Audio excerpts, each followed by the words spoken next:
Hello అండి, నమస్తే. Welcome back to our channel Samidha vlogs. అందరూ ఎలా ఉన్నారండి? బాగున్నారా? నేనైతే బాగున్నానండి. మీరు కూడా చాలా చాలా బాగున్నారు అనేసి అనుకుంటున్నాను. ఇది వచ్చేసి నా మార్నింగ్ వ్లాగ్.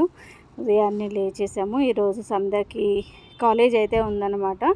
కాలేజ్ ఉంది అనేసి అంటే త్వరగా లేవాలి కదా. రోజైతే కొద్దిగా లేట్గా లేస్తున్నాము. కాకపోతే ఈరోజు ఫస్ట్ డే ఆఫ్ కాలేజ్ అనమాట, సెకండ్ ఇయర్ సమిధాకి. అందుకోసం అనేసి ఇంకా మార్నింగ్ 6 o'clock అయితే లేచాము.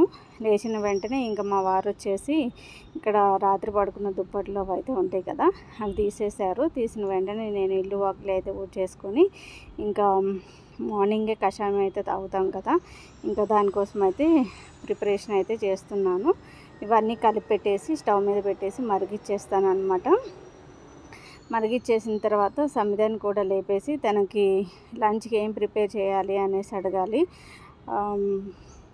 పిల్లలు ఫస్ట్ డే కాబట్టి కొంచెం వెళ్ళటానికి ఇబ్బందిగా ఫీల్ అవుతూ ఉంటారు కదా. ఇన్ని రోజుల నుంచి హాలిడేస్ ఎంజాయ్ చేశారు. ఇంకా హాలిడేస్ అయితే అయిపోయినాయి. లడ్డుకి అయితే ఇంకా స్కూల్స్ అయితే స్టార్ట్ అవ్వలేదు. సమిధాకి అయితే ఫస్ట్ డే ఈరోజు. ఇంకా తనకి లంచ్ అయితే ప్రిపేర్ చేసేయాలి. ఇంకా అందుకోసం అనేసి నిన్న సమిధ అయితే ఈ బియ్యపిండి రోజు ఫేస్కి అయితే పెట్టుకుంటూ ఉంటుంది.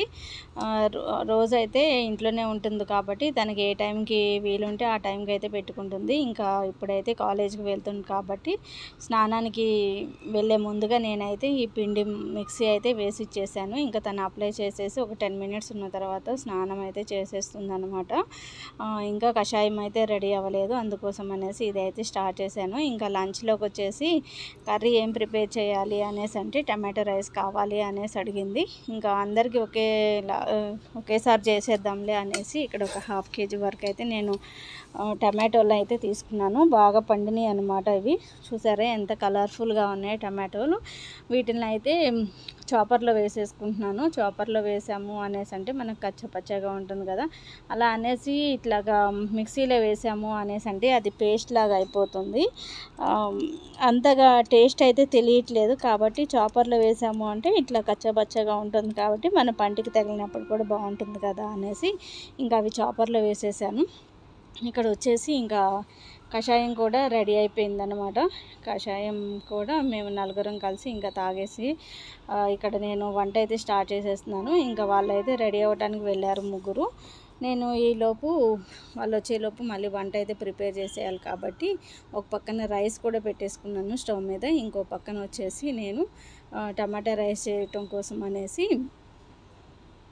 ప్యాన్ అయితే పెట్టేసుకొని దాంట్లోకి కొద్దిగా ఆయిల్ వేసేసుకొని మన బిర్యానీ మసాలాలు అయితే వేసేసుకున్నాను. అవి కొద్దిగా వేగిన తర్వాత ముందుగా చాప్ చేసుకున్న టమాటాను కూడా వేసేసుకొని అవి కొద్దిగా స్మెల్ పోయేంత వరకు అయితే కుక్ చేసేసుకోవాలి. ఈ విధంగా కుక్ చేసుకున్న తర్వాత ఇక్కడ ఒక టేబుల్ స్పూన్ అల్లం వెల్లుల్లి పేస్ట్ కూడా వేసేసుకున్నాను. అల్లం వెల్లుల్లి పేస్ట్ వేసుకున్న తర్వాత ఇక్కడ వచ్చేసి సాల్ట్ వేసుకున్నాను. అలానే పసుపు, ధనియాల పొడి, గరం మసాలా, అలానే కొద్దిగా బిర్యానీ మసాలా కూడా యాడ్ చేశాను. బిర్యానీ మసాలా యాడ్ చేసాము అంటే ఇంకా టేస్ట్ అన్నది ఎన్హాన్స్ అవుతుందన్నమాట. కాబట్టి ఒక 1/2 tablespoon బిర్యానీ మసాలా వేసుకున్నాను. అలానే ఒక టేబుల్ స్పూన్ వచ్చేసి ఇక్కడ కారం కూడా యాడ్ చేసేసుకున్నాను అనమాట. ఇంకా మసాలాలన్నీ పట్టేటట్టుగా అయితే ఒకసారి కలిపేసుకొని ఒక 2 to 3 minutes అయితే అలా వదిలేస్తాను. అలా వదిలేసిన తర్వాత మనకు ఆయిల్ అన్నది సపరేట్ అయిపోయిన తర్వాత ఇక్కడ వచ్చేసి ఒక కప్పు స్టవ్ ఆఫ్ చేసేసి ఒక కప్పు వచ్చేసి నేను పెరుగు అన్నది యాడ్ చేసేసుకున్నాను. పెరుగు ఎప్పుడైనా కానీ స్టవ్ ఆన్లో ఉన్నప్పుడు వేసుకున్నాము అనేసి అంటే పెరుగు విరిగిపోయే ఛాన్సెస్ ఉంటుంది కదా, అది ముక్కలు ముక్కలుగా అయిపోతుంది అనమాట. చూస్తానికి అంత ఇబ్బందిగా ఉంటుంది. అందుకోసం అనేసి స్టవ్ ఆఫ్ చేసేసి పెరుగు వేసి కలిపేసిన తర్వాత ఇక్కడ మళ్ళీ స్టవ్ అయితే ఆన్ చేసేసుకున్నాను. స్టవ్లో సిమ్లో పెట్టేసుకొని 2 కట్ చేసిన గ్రీన్ చిల్లీ కూడా వేసేసుకున్నాను. ఇంకా ఈలోపు రైస్ కూడా చల్లగా అయిపోయిందండి. రైస్ కుక్ అయిపోయిన తర్వాత ఒక ప్లేట్లో తీసేసుకున్నాను అనమాట. ఇంకా రైస్ పూర్తిగా చల్లారిపోయిన తర్వాత ముందుగా అయితే టమాటా రైస్ చేయడం కోసం మసాలా అన్నది ప్రిపేర్ చేసేసుకున్నాను కదా, దాంట్లోకి అయితే వేసేసుకొని ఇంకా రైస్ మొత్తాన్ని కలిపేస్తున్నాను. సమిధాకి మధ్యాహ్నం లంచ్గా అయిపోతుంది. అలానే మాకు కూడా మధ్యాహ్నం లంచ్ అయితే అయిపోతుంది అనమాట.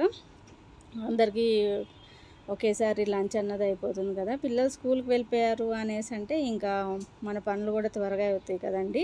లేకపోతే ఇంకా ఇంటి దగ్గర ఉన్నాము అనేసి అంటే డే మొత్తం లేట్గానే స్టార్ట్ అవుతూ ఉంటుంది. ఇక్కడ పైన కొద్దిగా కొత్తిమీర చల్లేసి రైస్ అన్నది కొద్దిగా చల్లారిన తర్వాత ఇక్కడ కాలేజ్ కోసం అనేసి బ్యాగ్లో అయితే పెట్టేస్తున్నాను తనకి లంచ్ బాక్స్. ఈ ఇయర్ అయితే సమిదాకి ఏమి షాపింగ్ అయితే చేయలేదు కాలేజ్కి. ఈ ఇయర్ కూడా లాస్ట్ ఇయర్ ఇవే వాడుకోమనేసి చెప్పేశాను నేను. ఇంకా కాకపోతే దానికి డ్రెస్సెస్ అయితే తీసుకోవాలి. ఇంకా లడ్డూకి మాత్రం వేరే స్కూల్లో జాయిన్ చేస్తాం కాబట్టి ప్రతి ఒక్కటి వాటికైతే కొత్తవి తీసుకోవాలి. ఇక్కడ వచ్చేసి తన లంచ్ ప్యాక్ అయితే ప్యాక్ చేసేస్తున్నాను అనమాట. లాస్ట్ ఇయర్ ఏ లంచ్ బాక్స్ అయితే యూస్ చేసిందో తను అదే లంచ్ బాక్స్లోకి ఈరోజు లంచ్ అయితే పెట్టేస్తున్నాను అనమాట. కొద్దిగా వెళ్ళను అన్నట్టే ఫేస్ పెట్టింది. కాకపోతే తను చెప్పట్లేదు. ఇంకా మనం ఎందుకు వద్దనాలి అనేసి నేను కూడా లైట్ తీసుకున్నాను అనమాట. మనం ఏమన్నా అన్నాము అనేసి అంటే ఇంకా వెళ్ళను అనేసి అంటూ ఉంటారు కదా. తను ఈలోపు ఫ్రెష్ అయ్యి వచ్చేసింది. తను జడ అవన్నీ వేసుకుంటూ ఉంటే నేను ఇక్కడ ఈరోజు బుక్స్ అయితే తీసుకోవాలి. కాలేజ్లో బుక్స్ అయితే వాళ్ళే ఇస్తాము అనేసి అన్నారు. బుక్స్ అయితే తీసుకోవాలి. అందుకోసం అనేసి కేవలం ఒక రఫ్ నోట్స్, క్యారేజ్, అలానే వాటర్ బాటిల్ అయితే కంపల్సరీ పిల్లలకి పెట్టాల్సిందే. ఇప్పుడున్న పిల్లలు అయితే అసలు వాటర్ తాగడానికి కూడా బాగా ఇబ్బందిగా ఫీల్ అవుతున్నారనమాట. అంత పెద్ద వాటర్ బాటిల్ వద్దు అనేసి అంటూ ఉంటుంది. అందుకోసం అనేసి వాటర్ బాటిల్ అయితే ఇంకా నేను వాటర్ కంప్లీట్ చేయాలి ఈవినింగ్ కల్లా అనేసి చెప్తూ ఉన్నాను. 3:35 కల్లా కాలేజ్ అయితే అయిపోతుందనమాట. తనకి మ్యాగీ అయితే చేసి ఇచ్చేసాను. ఇంకా లడ్డు ఇంకా వచ్చేసి తనని డ్రాప్ చేసి వచ్చిన తర్వాత వాడు టిఫిన్ అయితే చేస్తాను అనేసి అన్నాడు. ఇంకా అందుకోసం అనేసి తన వరకే అయితే నేను మ్యాగీ ఇచ్చేసాను. ఇంకా బయలుదేరి వెళ్ళిపోతుంది. మా వారికి మళ్ళీ డ్యూటీ అయితే స్టార్ట్ అయిపోయిందనమాట.